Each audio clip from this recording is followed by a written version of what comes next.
Welcome back. Thanks for joining us. We're going to open as we usually do in prayer, so let us pray. Good and gracious God, we thank you for this day, even in the midst of snow in late March. We thank you for gathering us here and giving us your word to dwell upon. Be with us and guide us in deepening our understanding and our relationship with you and with one another and with the world you've created. Lord, bless our time that we may be drawn into your calling and your kingdom. We pray all this in your holy name.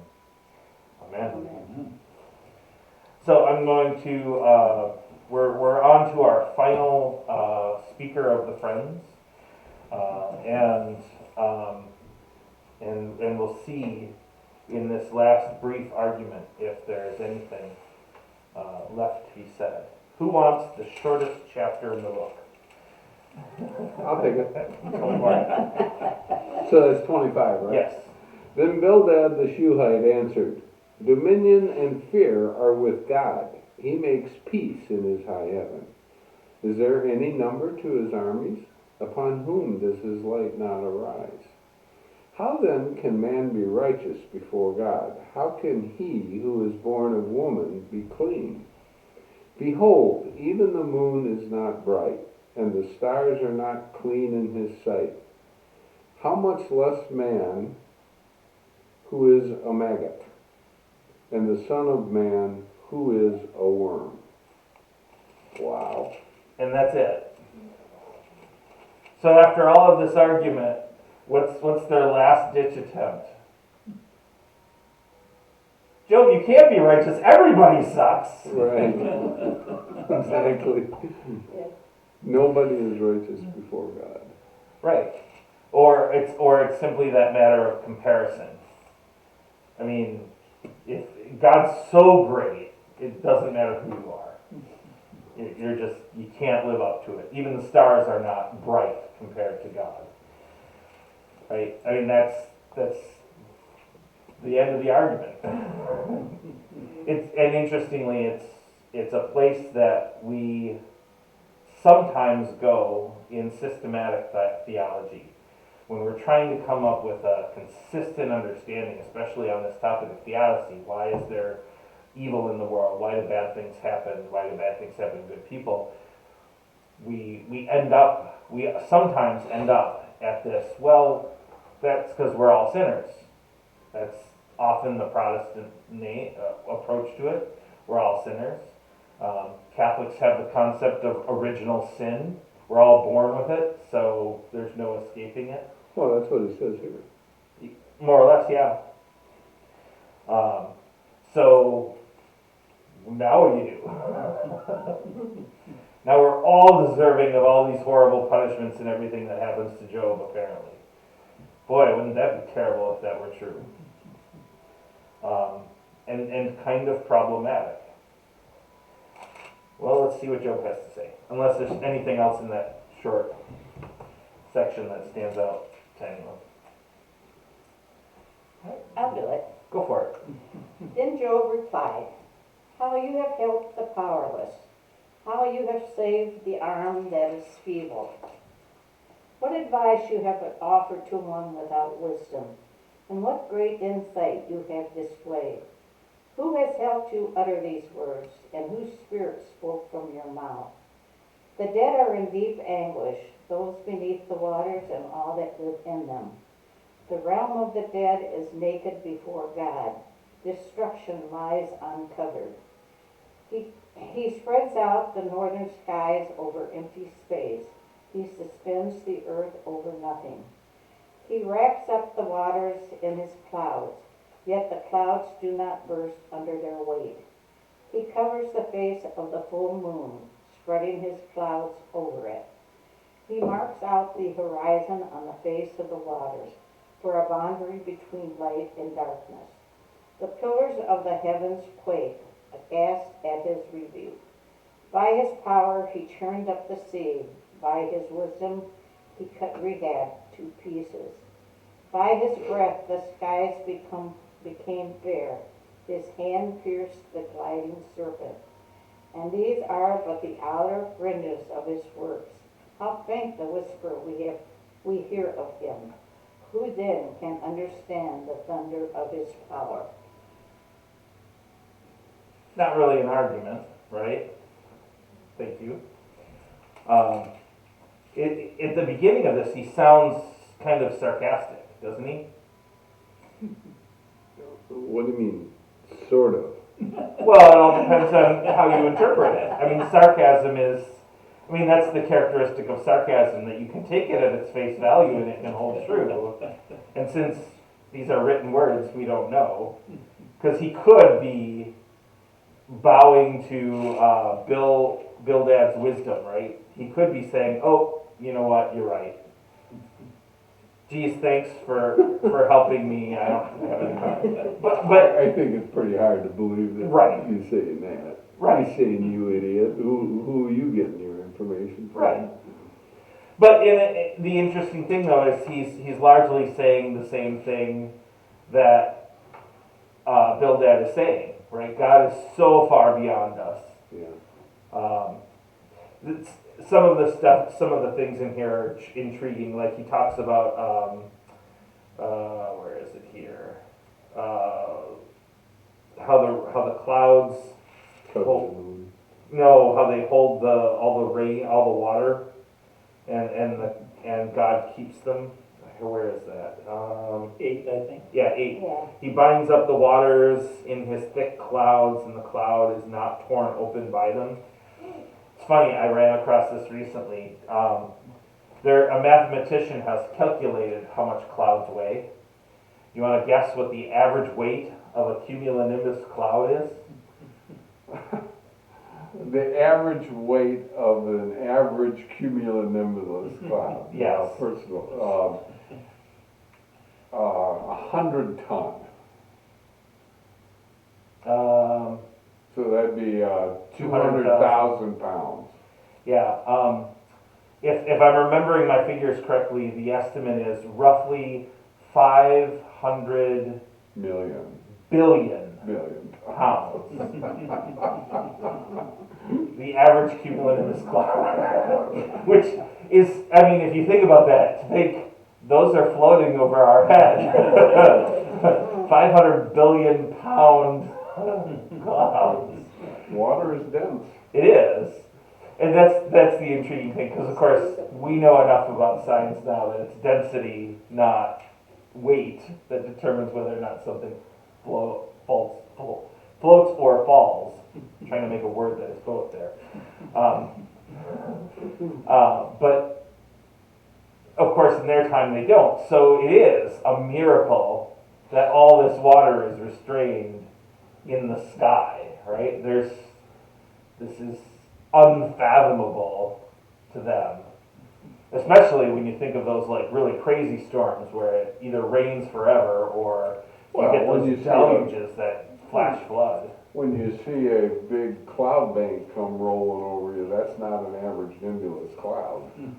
No. All right. So yes. So we're more of the unequalable power of God. But he's not done there. And he's just setting up his argument. Would someone read 27? I can. Okay. And Job again took up his discourse and said, as God lives, who has taken away my right, and the Almighty who has made my soul bitter? As long as my breath is in me, and the Spirit of God is in my nostrils, my lips will not speak falsehood, and my tongue will not utter deceit. Far be it from me to say that you are right. Till I die, I will not put away my integrity from me.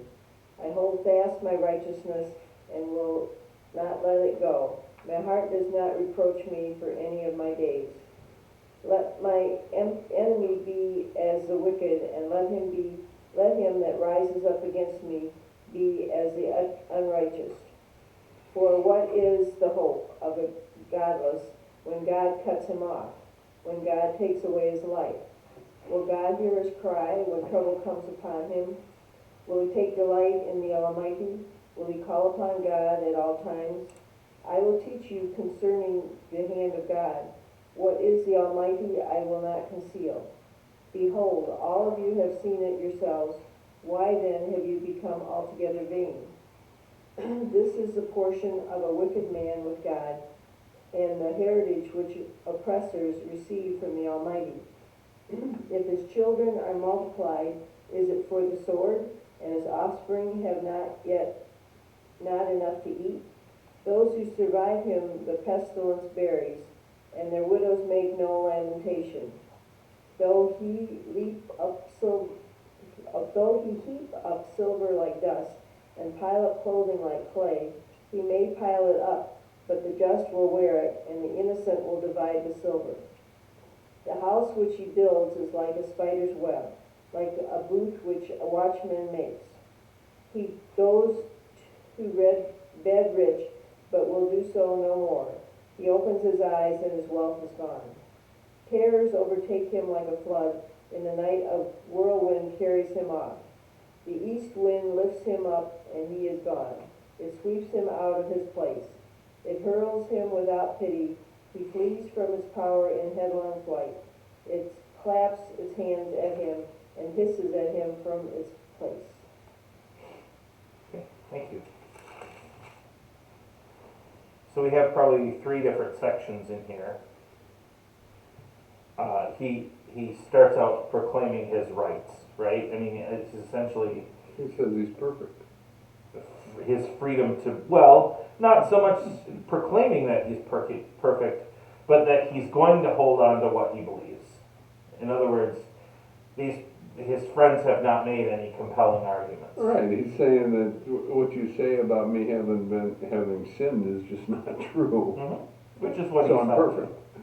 Well, I don't know that he's necessarily going there, but I mean, he is specifically, he's saying, I'm going to hold on to my right to believe what I believe. I have a right to do that. And I think it's rooted in the argument of he's essentially saying, you haven't said anything that's compelling. Nothing, you haven't made your case. And then he gets into the second section that starts with 7, where he's pretty much setting up the rest of it. Where he's saying you don't know who God is. You've replaced knowledge of God with vanity.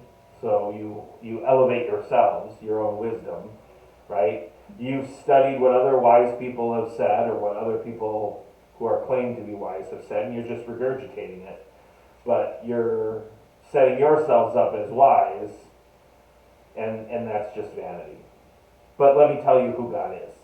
And then, for the rest of this chapter, he says nothing about God, right? Not directly anyways. He talks about circumstances, consequences, natural order, the weather. I mean, here are some terrible things that happen to people for no good or apparent reason, which we've heard this argument from Job before. Fairly similar case made. But yeah, he's contending with their suppositions by pointing to the natural order. And as he makes his way, as he gets down to about the second half, where he says, I think it starts in about 18. They build up a house like nests, booths made by sentinels of the vineyard. They go to bed with wealth, but will do so no more. And from there on, he's getting fairly specific circumstances that kind of apply to him. He's been withered down to almost nothing, and the wind could blow him away at this point, right? And so he's describing people for whom this happens. The wind just blows people around. Life just knocks people left and right wherever it wants to go. There's nothing more to it. And now, of course, his setup for that is, I'll show you God. You can see God by looking at the world and nature. All right, 28. Okay. Surely there is a mine for silver, and a place for gold to be refined. Iron is taken out of the earth, and copper is smelted from ore. Miners put an end to darkness, and search out the farthest bound, the ore in gloom and deep darkness. They open shafts in a valley away from human habitation. They are forgotten by travelers. They sway suspended, remote from people. As for the earth, out of it comes bread, but underneath it is turned up as by fire. Its stones are the place of sapphires. Its dust contains gold. That path no bird of prey knows, and the falcon's eye has not seen it. The proud wild animals have not trodden it.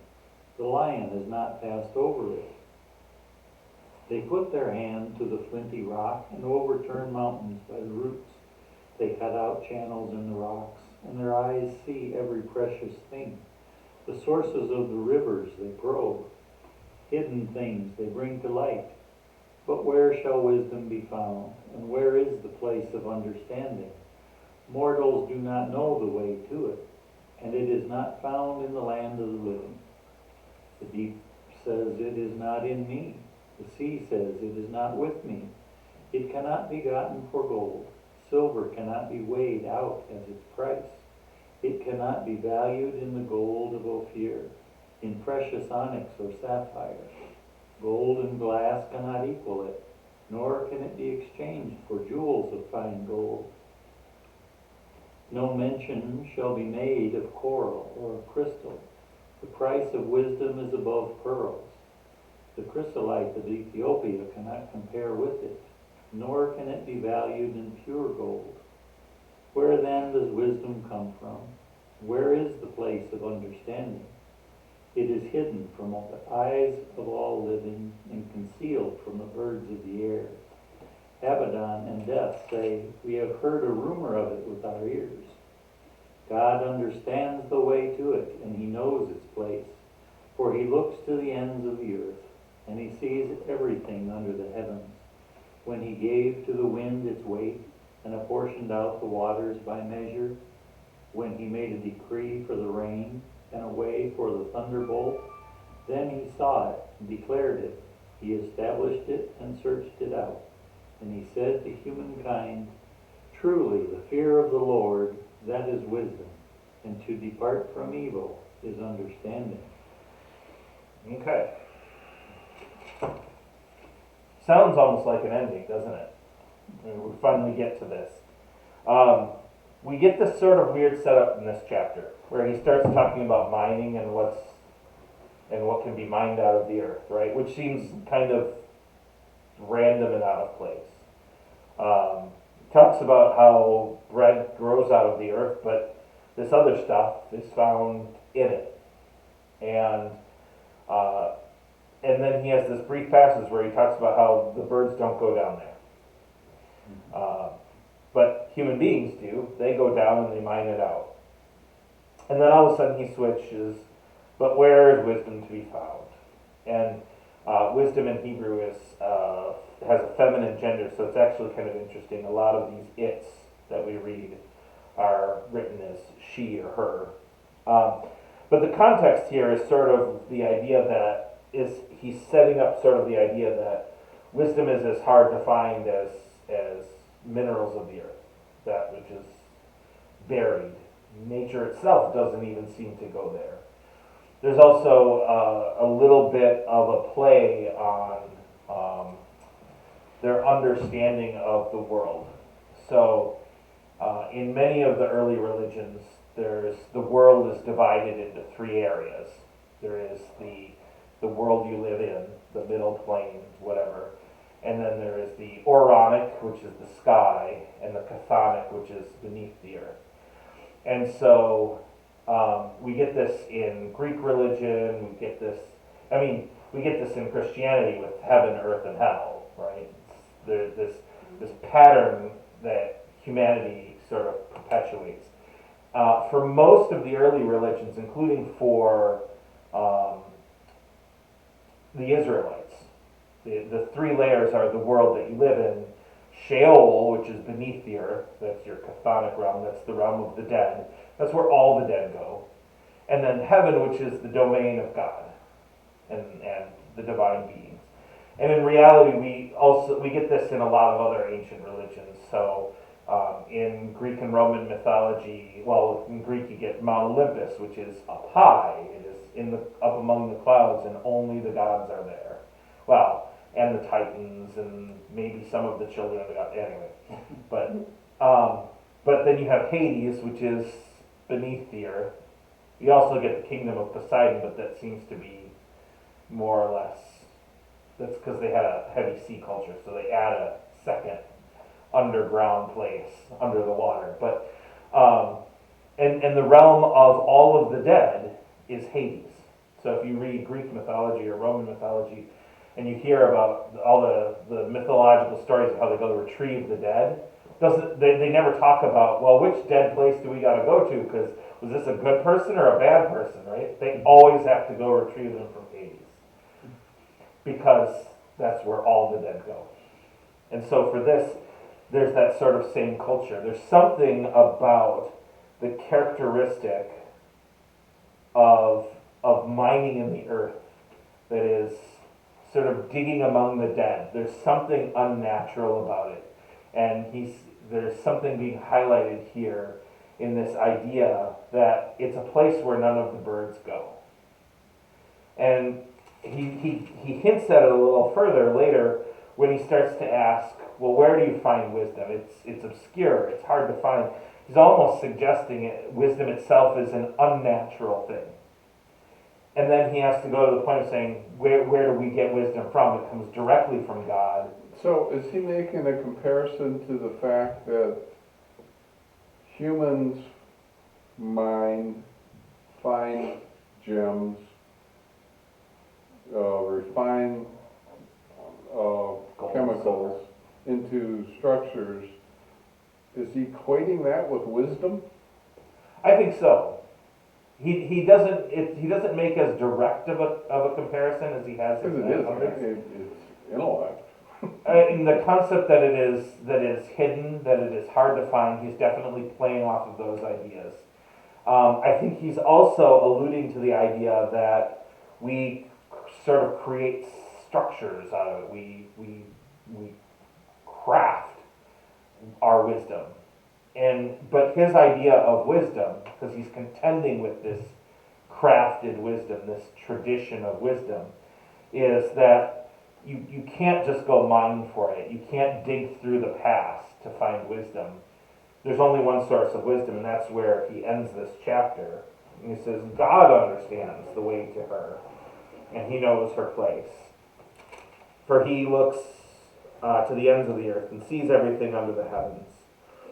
When he gave to the wind its weight and apportioned out the waters by measure, when he made a decree for the rain and a way for the thunderbolt, then he saw her and declared her. He established her and searched her out. And he said to humankind, truly, the fear of the Lord, that is wisdom, and to depart from evil is understanding. Which is interesting because he's critiquing the traditional wisdom, the human wisdom, but at the same time, what he seems to be offering is awfully similar, right? Avoid evil. Fear the Lord, avoid evil. That's kind of what his friends have been saying all along, right? Well, they're taking it a step further. So we'll have to see where he takes that. But in the end, this is Job's argument that this is what wisdom is. Fear of the Lord, and understanding that wisdom is departing from evil. So why does he have such a problem with what his friends are saying? John, do you want to pick up one more? Sure. And then I'll... And Job again took up his discourse and said, oh, that I were as in the months of old, as in the days when God watched over me, when his lamp shone upon my head, and his light I walked through darkness. As I was in my autumn days, when the friendship of God was upon my tent, when the Almighty was yet with me, when my children were about me, when my steps were washed with milk, and the rock poured out for me streams of oil. When I went out to the gate of the city, when I prepared my seat in the square, the young men saw me and withdrew, and the aged rose and stood. The princes refrained from talking, though, and laid their hand on their mouth. The voice of the nobles was hushed, and their tongue cleaved to the roof of their mouth. When the ear heard, it called me blessed, and when the eye saw, it approved. Because I delivered the poor who cried, and the fatherless who had none to help him. The blessing of him who was about to perish came upon me, and I caused the widow's heart to sing for joy. I put on righteousness, and it clothed me. My justice was like a robe and a turban.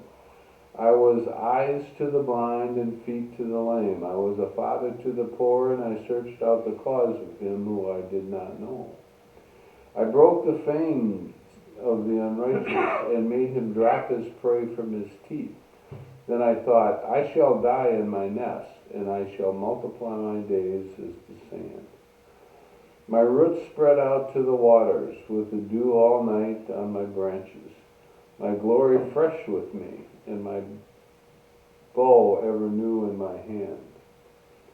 Men listened to me and waited, and kept silence for my counsel. After I spoke, they did not speak again, and my word dropped upon them.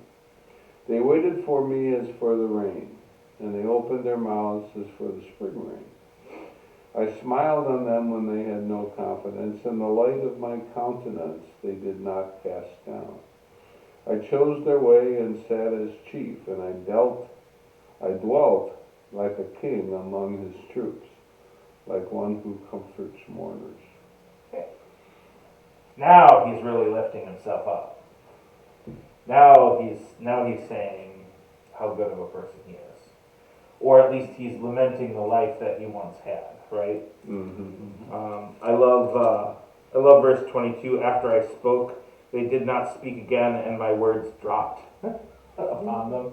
And just think, mic drop. That's Job did the mic drop thing on a regular basis. But everybody listened to him, right? That's what he's arguing. His life was... He was revered.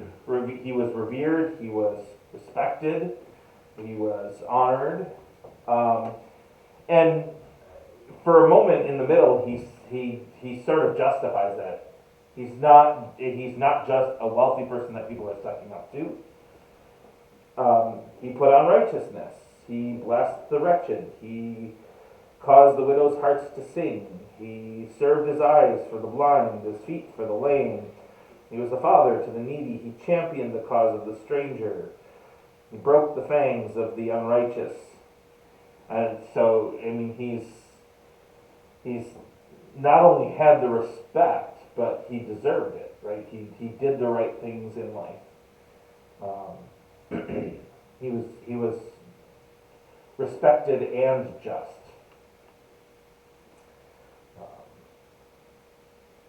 Okay. But now they make sport of me, those who are younger than I, whose fathers I would have, sorry, my glasses are foggy, disdained, to set with the dogs of my flock. What could I gain from the strength of their hands? All their vigor is gone. Through want and hard hunger, they gnaw and dry and desolate ground. They pick mallow and the leaves of bushes, and to warm themselves the roots of broom. They are driven out from society. People shout after them as after a thief.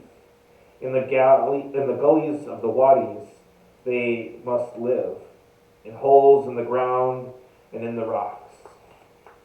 Among the bushes they bray. Under the nettles they huddle together. A senseless, disreputable brood. They have been whipped out of the land. And now they mock me in song. I am a byword to them. They abhor me. They keep aloof from me. They do not hesitate to spit at the sight of me, because God has loosed my bowstring and humbled me. They have cast off restraint in my presence. On my right hand, the rabble rise up. They send me sprawling and build roads for my ruin. They break up my path. They promote my calamity. No one restrains them. As though a wide breach they come. As through a wide breach they come. Amid the crash they roll on. Terrors are turned upon me. My honor is pursued by the wind, and my prosperity has passed away like a cloud. And now my soul is poured out within me. Days of affliction have taken hold of me.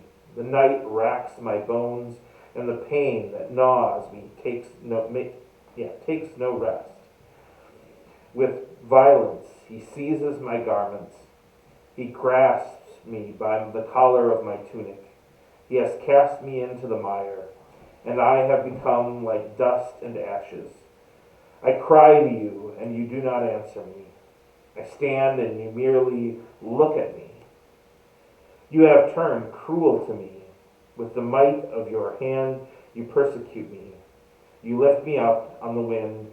You make me ride on it, and you toss me about in the roar of the storm. I know that you will bring me to death and to the house appointed for all living. Surely one does not turn against the needy. When in disaster they cry for help, did I not weep for those whose day was hard? Was not my soul grieved for the poor? But when I looked for good, evil came, and when I waited for light, darkness came. My inward parts are in turmoil and are never still. Days of affliction come to meet me. I go about in sunless gloom. I stand up in the assembly and cry for help. I am a brother of jackals and a companion of ostriches. My skin turns black and falls from me, and my bones burn with heat.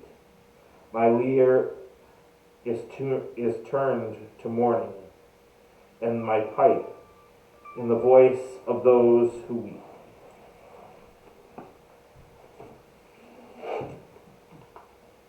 So it sounds like a very poor me kind of letter, but he's also setting up a contrast, right? This isn't just, oh, my life sucks. This is in contrast to how it's been. Look at how extreme, how rapid, how sudden the change in my circumstances. Look at how radically different things have changed. So he's setting a context for an argument. Presumably, yeah. He may be just at this point lamenting, because a big part of woe is me. a bit, yeah. Well, part of his issue the whole time has been, I don't understand what's happening to me, right? And he's setting that up. But a big part of that is, and he lifts this up. There's some ambiguity in this passage as to whom he's speaking, right?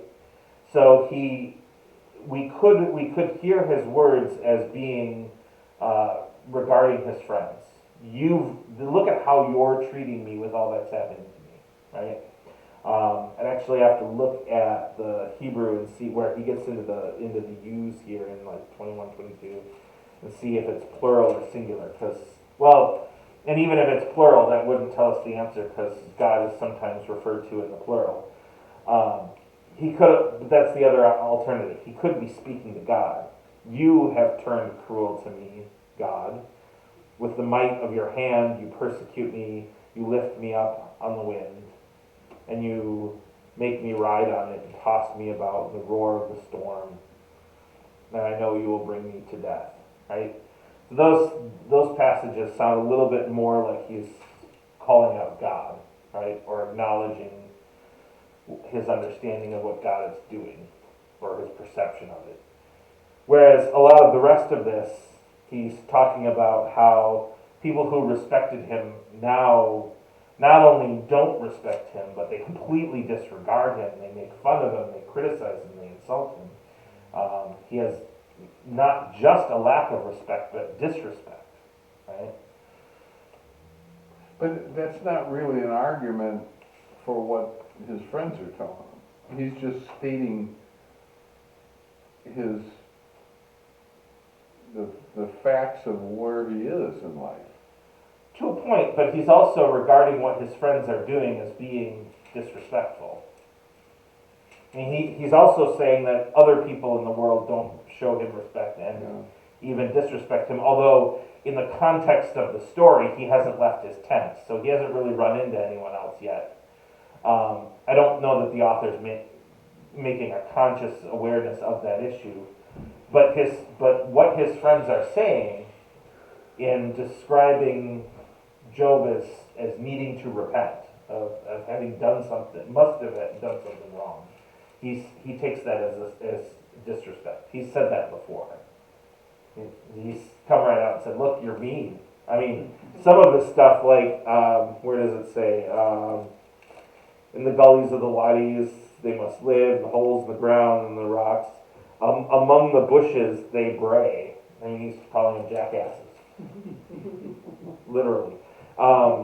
And where he talks about disreputable brood, he's calling them serpent snakes, right? There's lots of animal metaphors in here that he's choosing. In 29, where he talks about, I am a brother of jackals and a companion of ostriches.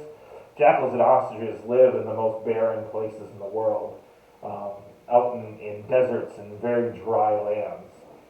So he's saying, by comparing his situation to jackals and ostriches, he's suggesting the barrenness of the world in which he lives in now, with these circumstances. So there's all these animal metaphors have all kinds of added layers of meaning to it. Okay, how we doing? We got one more long passage that we want to get through today. And then if there's some extra time, I want to go back and look at one thing. He continues, I have made a covenant with my eyes. How then could I look upon a virgin? What would be my portion from God above, and my heritage from the Almighty on high? Does not calamity befall the unrighteous, and disaster the workers of iniquity? Does he not see my ways, and number all my steps? If I have walked with falsehood, and my foot has hurried to deceit, let me be weighed in a just balance, and let God know my integrity. If my step has turned aside from the way, and my heart has followed my eyes, and if any spot has clung to my hands, then let me sow, and another eat, and let what grows for me be rooted out. If my heart has been enticed by a woman, and I have lain in wait with my neighbor's door, at my neighbor's door, then let my wife grind for another, and let other men kneel over her. For that would be a heinous crime. That would be a criminal offense. For that would be a fire consuming down to Abaddon. And it would burn to the root all my harvest. If I have rejected the cause of my male or female slaves, when they brought a complaint against me, what then shall I do when God rises up? When he makes inquiry, what shall I answer him? Did not he who made me in the womb make them? And did not one fashion us in the womb? If I have withheld anything that the poor desired, or have caused the eyes of the widow to fail, or have eaten my morsel alone, and the orphan has not eaten from it. For from my youth I reared the orphan like a father, and from my mother's womb I guided the widow. If I have seen not anyone perish for lack of clothing, or a poor person without covering, whose loins have not blessed me, and who has not warmed with the fleece of my sheep, if I have raised my hand against the orphan, because I saw I had supporters at the gate, then let my shoulder blade fall from my shoulder, and let my arm be broken from its socket. For I was in terror of calamity from God, and I could not have faced his majesty. If I have made gold my trust, or called fine gold my confidence, if I have rejoiced because my wealth was great, or because my hand had gotten much, if I have looked at the sun when it shone, or the moon moving in splendor, and my heart has been secretly enticed, and my mouth has kissed my hand, this also would be an iniquity to be punished by the judges. For I should have been false to God above. If I have rejoiced in the ruin of those who hated me, or exulted when evil overtook them, I have not let my mouth sin by asking for their lives with a curse. If those of my tent ever said, "Oh that we might be sated with his flesh," the stranger has not lodged in the street. I have opened my doors to the traveler. If I have concealed my transgressions as others do, by hiding my iniquity in my bosom, because I stood in great fear of the multitude, and the contempt of families terrified me, so that I kept silence and did not go out of doors. Oh, that I had one to hear me. Here is my signature. Let the Almighty answer me. Oh, that I had the indictment written by my adversary. Surely I should carry it on my shoulder. I would bind it on me like a crown. I would give him an account of all my steps. Like a prince, I would approach him. If my land has cried out against me, and its furrows have wept together, if I have eaten its yield without payment, and caused the death of its owners, let thorns grow instead of wheat, and foul weeds instead of barley. Oh, the words of Job are ended. So that one's worth noting. That it says that's the end of Job's words. Because there's more from Job later, even though the Bible says there's not. This is where Job ends his argument, which is sort of intriguing. What did you pick up from that?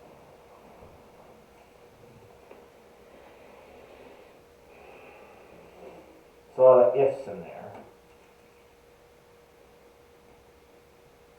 Well, one interesting thought is that he lived at a time of hierarchy. Mm-hmm. And yet in 15, he's arguing that all men are equal. Or all humans are equal. Yeah. Which is kind of interesting. It is. That must have been blasphemy back then. No. The intriguing thing is that through much of early history, monarchy is not so rigidly enforced as it is in, for example, medieval and late European history, which is sort of our default understanding in the West of hierarchy. The European model for hierarchy becomes blood-based, and it's divine. And so the argument for centuries and centuries of European history is there are certain people who are nobles and who are kings and royalty, and it's because of their blood, and they deserve it, and no one else deserves it. You don't deserve to be royalty unless you have that blood in you. And not just that blood, but pure blood of that blood. You can't be like, they really don't want you if you're, half royalty either. Although there's all those interesting stories that revolve around the child of the affair or whatnot. And so that's how most of Europe has a strong hereditary monarchy. We get hereditary monarchies in ancient Israel, but not as rigidly. So a good example of this is look at so first off, the history of kings in Israel are, first you got a bunch of tribes, and they're all ruled in different ways, probably. They have different systems for who their elder is or who their leader is.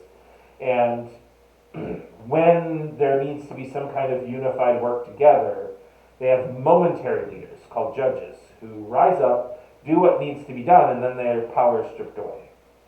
So, which is kind of a weird, intriguing way to have governance.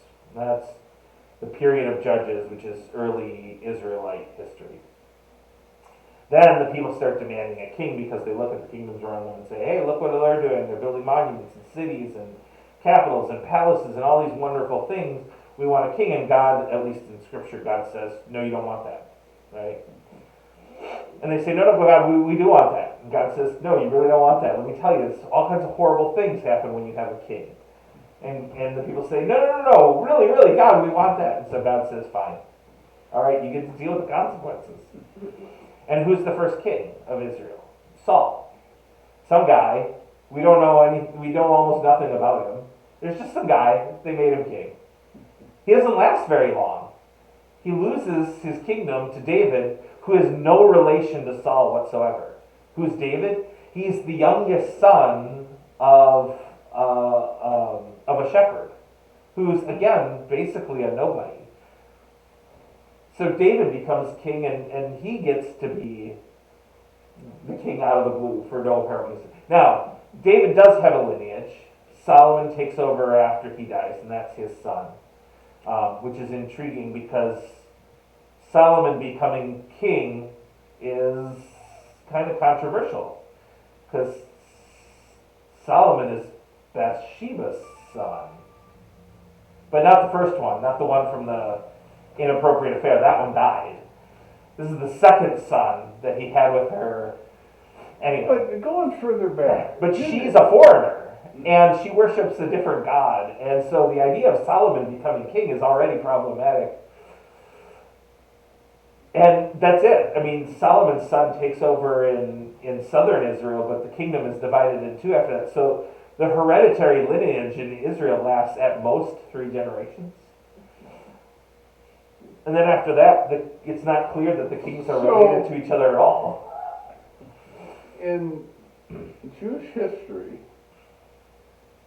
Abraham is not seen as royalty. No, he's just a shepherd. And how about Moses? Nope. But he leads them out of Egypt into the wilderness and into a new nation. He's not a leader? He's considered a prophet. He is someone who communicates the word of God to the people. So he's a leader in a sort of religious manner. But he's not, the concept among his people are not that he is deified. No, not at all. Not that we know of. No. But yet they follow him. Kind of begrudgingly. I mean, you got to remember they're coming out of slavery, so it's kind of an either-or situation. And they're pretty grumpy with Moses about most of the trip. Well, yeah, but they still follow him. I mean, to me, that just finds hierarchical. They follow him to a point, but again, remember the context. The alternative is to go back to slavery. I understand, but they anoint a leader. Yeah, I don't know that Moses is ever technically anointed, but they follow him as leader. Yes, but it's important. God anoints him. He sends Yeah. him up to get the 10 Commandments. Right. Well, but remember, they all rebel against him while he's gone. Yeah. And remember, they also rebel against him because he was raised in the Pharaoh's house. And then they rebel against him when they get hungry. Then they rebel against him when they get thirsty. And then they rebel against him when they get tired of the food and the water that he provides. But they're also coming out of a society that is very hierarchical with pharaohs. Yep. And it's extremely hierarchical. But as soon as they settle in Israel, everything reverts to a very tribal, local rulership, with the exception of judges who get them organized when they need to be organized, who have short-lived rules. I mean, they retire their power when they finish doing what they're going to do. Which is so yeah. If you look at the governance of Israel, at least as it's described in Scripture, it's very hodgepodge, random, unclear. There's no notion that some of these people are innately better or born better. They're just the people who were picked to be leaders. So this verse 15 would be accepted in his society as being the natural order of things. That they're all men. Basically, it's all men are created equal. Right. That's what he's arguing. But I would say that his society would not necessarily agree that all people are equal, but it would acknowledge that God does not. Boy, how do I explain that? I think so. The biggest contention the Israelites would have with verse 15 would be the idea of the elect or the chosen people as being Israel. And in him saying this, especially because he even says, where does he takes it? I think he takes it a step further, doesn't he? And say, even the slaves. Let's see. In the context, he seems to imply that even slaves who are, generally speaking, not Israelites, are born equal, right? So there's an implication from verse 13 on that even foreigners are born equal. That might stir up the contentions of some people in Israelite culture. But the other thing you have to remember, if we're looking at the Hebrew Bible, the Old Testament, there is within that a big debate going on, because you have, for example, Ezra and Nehemiah, who make the argument that the foreigners have to be kicked out. They're not right. They're wrong. They or their ancestors worship the wrong God. We need to expel them. Men who married them need to divorce them. Right? Ezra and Nehemiah make that argument, particularly Nehemiah. It's that very chosen people, racially pure kind of argument that they're making. But at the same time, most of the rest of the Hebrew Bible says things like you have to treat the foreigners who are dwelling in your land as if they're your brothers and your sisters. You have to remember that you were once foreigners in the land of Egypt, and how were you treated there? You shouldn't treat them the way you were treated. So there's a big tension going on for these 1,500 years or so of this culture's history between how do we react to outsiders and foreigners. And so for Job to say this, it's not that shocking. It's not that controversial. How much of a concept did the Hebrew people have at the time they left Egypt that they're chosen? I know you can argue with what are they chosen for? They're chosen to serve. But where did the concept of you are God's chosen people, how prevalent was that among the average Hebrew person? So you have two different, well, you have a couple of different ways of looking at it, and depends on. So the biblical story says pretty early on that Abraham is going to be the head of his chosen people. So biblically, it's always there, right?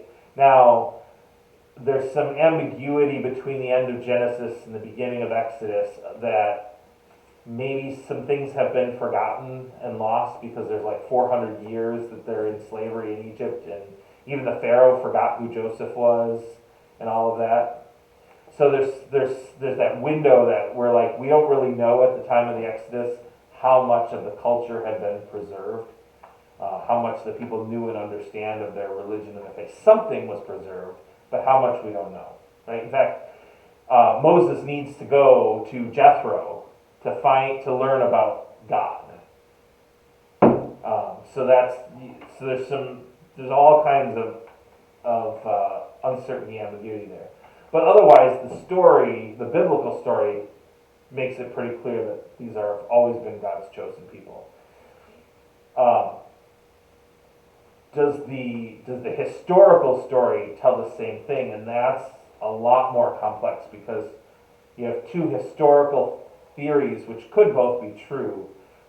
One talking about the Hyksos people who come from sort of the area that's northern Israel now, and we have good historical evidence that they at one point migrate down to Egypt, and they're in like northeastern Egypt, and they actually rise in power and influence in Egypt, and they develop a pretty strong grasp on at least a portion of the economy, in contrast to the local indigenous Egyptians, which created some controversy. And it may be that the Hyksos were the ones who were enslaved, and that's where the story of the Israelites in Egypt come from, because we have historical evidence that backs that, and the time period works out pretty close. And anyway, So Moses would be leading that group of people? possibly. Now there's all kinds of complicated things. Remember, so Moses, for example, is not a Hebrew word; it's an Egyptian word. It means child. So there's all kinds of little weird things in the story, but the one historical argument is that the Exodus is the Exodus of the Hyksos people, because we also know that the Hyksos people eventually, after a long time in Egypt and slowly rising in power, they eventually get pressured to leave, and they leave. And they go east and then north, and they go back to somewhere around Israel. And historically, we lose track of them at that point. It may be that they kept moving on, and so they have nothing to do with the Israelites. But they get about as far as Israel, and we know that for sure. So their story of going down to Egypt and then coming back fits really well with the Joseph through Exodus arc of the Bible. And whether or not they were set up as the chosen people is entirely unclear. I mean, the fact that they migrate down to this established empire that's been around for thousands and thousands of years and have a pretty rapid rise to power could suggest that there was some belief there, that they were somehow special, better, chosen. It's hard to know because we don't have a lot of the Hyksos records. We mostly know about the Hyksos because of Egyptian records. But then we have a complicated, what we call the Canaanite Matrix, where there's an argument that the Israelite people were not all descended from one family line, but were rather a collection of disassociated tribes who gathered together for mutual support. So basically a bunch of tribal treaties were organized. And one of the ways in the Middle East, even today sometimes, that tribes will unify together or develop some kind of treaty between them is the two elders of the two tribes will go sit in a tent together for a long time with their scrolls of their family lineages, and they'll go back and they'll go, hey, you've got a John on your tree, I got a John on my tree, they must have been the same person, see, we're related. We know that some of like the Bedouin tribes, at least relatively recently, still engaged in that sort of tribal treaty practice of, looking at lineages and trying to tie them together to justify their union as brothers and sisters. And so there's some suspicion that the different tribes of Israel may have been that at one point. And so, again, then you have the complexity of, you have at least 12 different tribes who all have their own stories prior to becoming Israel and the Israelites. So that further complicates the answer to your question. Because then it's, who are you talking about, and at what point did they perceive themselves as the chosen people? So it's messy, to say the least. How we do? Oh, we're past time already. Okay. Other thoughts, questions before I wrap up? So an interesting thing happened last week. Our YouTube videos of this, where this will go soon after this, received a comment from another YouTube Bible study. And I've started watching some of his videos, and they're really good. And right now he's focusing on Job. And I thought, well, how neat. I mean, that's probably how he found us. And so I'm going to lift this up, and I encourage you, if you have some free time, go check it out. We're doing the read through, look at it, look at the whole story, look at the whole book kind of approach to the Bible study. He's doing sort of short lectures that are sort of poppy, entertaining, culture-y. But what I'm seeing and reading, what I'm seeing and what he's doing looks really good. It's totally different style, but it's worth checking out. I'll put the link down in the doobly-doo below this video after I put it up. But on YouTube, if you look for Bible and Culture with Dr. Armstrong, he's got some really interesting things. He brings in rap music and Lewis Carroll and Alice in Wonderland. There's all kinds of neat things that he sort of brings in to help connect with what's going on in the book of Job by sort of drawing in culture we're more familiar with. So if you go to YouTube under Bible and Culture and Dr. Armstrong, you should get it? Yeah, you should find him. He's got a completely clean head, not a hair on it. So if you find that guy, you found him, I'm pretty sure. But yeah, Bible and Culture with Dr. Armstrong. And I think that would make a good supplement to what we're looking at here. Yeah, some really neat things that he lifts up from the text. So with that, we're going to close with the Lord's Prayer. So let us pray. Our Father, who art in heaven, hallowed be thy name. Thy kingdom come, thy will be done, on earth as it is in heaven. Give us this day our daily bread, and forgive us our trespasses, as we forgive those who trespass against us. And lead us not into temptation, but deliver us from evil. For thine is the kingdom, and the power, and the glory, forever and ever. Amen. Thanks for joining me today. Thanks for checking us out. I hope you'll stick around. Next time, we get to hear from God. And then we're going to take a look at what does that say, and what are all the additions that have been added to the Bible later. What effect do those have on the story? So, with that, thanks, and we'll see you next time.